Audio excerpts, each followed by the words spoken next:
Bonjour tout le monde, me voici aujourd'hui de nouveau avec Sarah. Tu es psychothérapeute et tu as une spécialisation en somatic experiencing. On a déjà fait quelques vidéos sur le sujet. Aujourd'hui, tu vas nous parler d'une situation où la personne évolue grâce à la somatique et ce que tu as pu en observer. Ouais. Aujourd'hui, je vais te parler d'une situation sur un trauma ponctuel, c'est-à-dire quelque chose qui arrive d'un seul coup. Et donc, par exemple, un accident. Ouais. Voilà, on peut avoir des agressions, des accidents, enfin, tout ce qui arrive et sur lesquels on n'est pas préparé.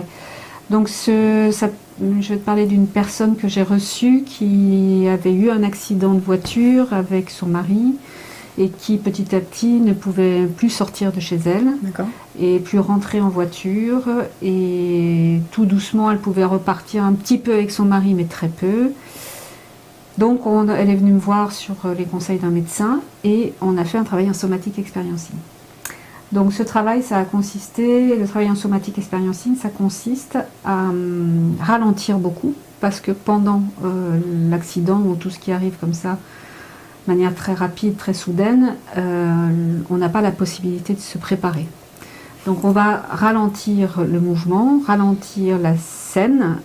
Et on va partir sur avant ce qui s'est passé. Donc pour cette personne, ce qui s'était passé, c'est qu'elle était en voiture avec son mari, avec ses enfants. Elle revenait de chez des amis. Et à un feu rouge où ils étaient arrêtés, un camion leur est rentré dedans.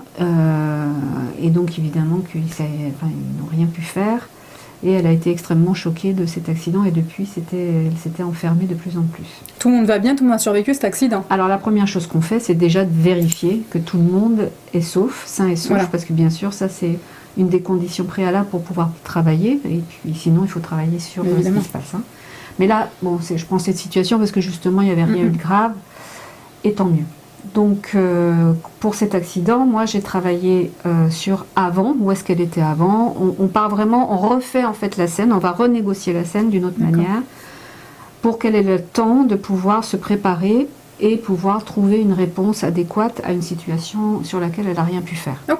C'est ça la somatic experiencing. On renégocie l'événement parce que le cerveau reptilien, qui est notre cerveau le plus archaïque, va prendre la dernière expérience qu'on lui demande, qu'elle soit réelle ou qu'elle soit imaginaire. Exact. Ouais. Donc ça, c'est ça qui est fabuleux, c'est qu'on peut refaire, on peut rétablir des choses même très anciennes. Et donc on a travaillé sur avant, où elle était chez ses amis, donc on regarde que corporellement tout va bien, on oriente beaucoup, et on va y aller image par image en fait. On va faire comme un découpage de film, et on va redonner à la personne la possibilité de mettre sur pause quand elle veut. Parce que dans tous les événements ponctuels traumatiques, on n'a pas la possibilité de réagir et ça nous tombe dessus. Donc là, on va redonner le contrôle à la personne et je lui dis, voilà, vous allez regarder la scène et vous allez la mettre sur pause dès que vous voulez, dès que vous sentez que ça commence à vous submerger. D'accord.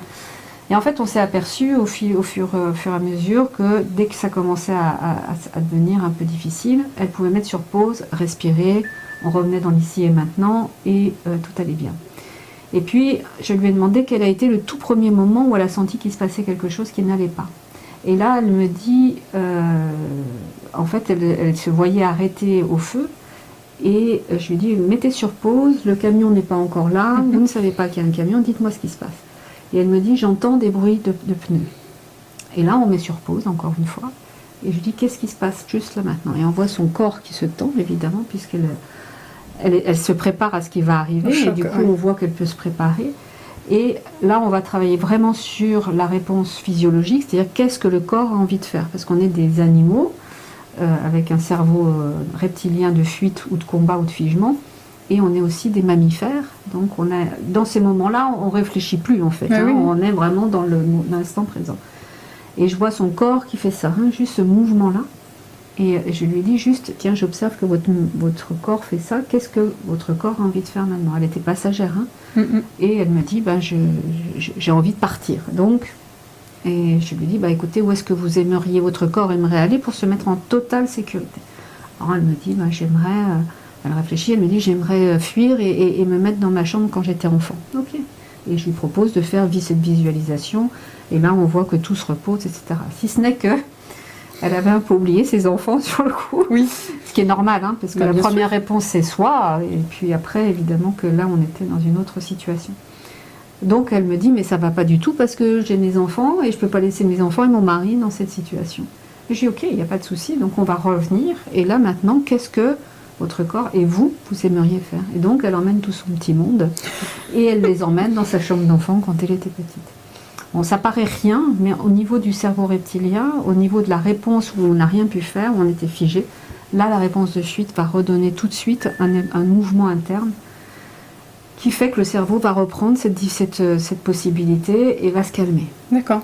Voilà, donc Ok. c'est un exemple assez basique. Hein, Oui, mais d'un marquant accident. quand même. Mais Est-ce que du marquant, coup- ouais, c'est surtout que pour les personnes, ça paraît tellement dingue de se dire, mais ça fait longtemps que je suis comme ça et Là, il y a une non, solution à et portée oui, de main. voilà. En- Et c'est toujours la personne qui va trouver sa solution. Ah, Moi, c'est ça, en plus. j'ai jamais la Oui, solution. oui, Hein. tu guides. Il y a des fois, il y a des personnes qui m'ont dit, je suis partie sur Pégase. Enfin bon, Oui, d'imagination. on a tout. Hein. Et, Il lui a fallu combien de séances à peu près à cette dame alors pour sur pouvoir, celle-ci, il a fallu une séance et je l'ai revue après parce que je voulais consolider et vérifier. Moi, je refais toujours une autre séance, voire deux. On voit Oui, si en on n'a pas fonction pu tout faire. besoins, ouais. Ça dépend aussi des personnes. Les Mhm. personnes, il va falloir beaucoup de temps. D'autres, bon, pour elle, ça a été assez rapide parce qu'on avait déjà travaillé avant sur d'autres choses. Mais voilà, une séance, deux séances. Moi, je consolide beaucoup. Et puis. Et elle a pu reconduire après, Alors, facilement. ça n'a pas été aussi simple que ça D'accord. parce que elle avait du mal à conduire même avant. Ah, d'accord. Donc ça s'est majoré par avec. contre, elle a pu retourner en voiture plus facilement. Elle a D'accord. pu, voilà, ça c'était beaucoup plus facile. Ok, très Voilà, bien. donc Bah, c'est merci, des choses comme ça. merci Sarah pour ces lumières. Voilà. Merci à vous de nous avoir écoutés. Il y aura une deuxième situation mise en lumière par Sarah très vite. Au revoir et à bientôt.